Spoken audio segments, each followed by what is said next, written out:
i7 ગુજરાતનો અવાજ। નમસ્કાર દર્શક મિત્રો, i7 ન્યૂઝ ગુજરાતીની સાથે હું છું આપની સાથે પાયલ બામભણિયા। તો જોઈએ આજના મહત્વના સમાચાર।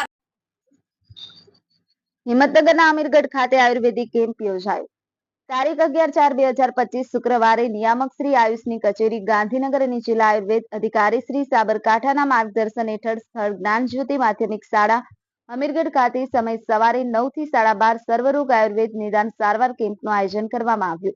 માધ્યમિક શાળાના આચાર્ય શ્રી ચિરાગભાઈ પટેલ, શ્રી ધુડાભાઈ પટેલ પ્રમુખ, શ્રી ભગવેશભાઈ પટેલ દૂધ મંડળી સભ્ય તથા પ્રાથમિક શાળાના આચાર્ય શ્રી પરેશભાઈ બારોટ તથા અન્ય ગામના આગેવાનો દ્વારા ધન્વંતરી વંદના સાથે દીપ પ્રાગટ્ય કરી કેમ્પની શરૂઆત કરવામાં આવી। આયુર્વેદિક સારવાર પદ્ધતિ વિશે માહિતી આપવામાં આવી, યોગ વિશે માહિતી આપવામાં આવી, પોષણ વિશે આંગણવાડીના બાળકોને માહિતી તથા તપાસ કરવામાં આવી।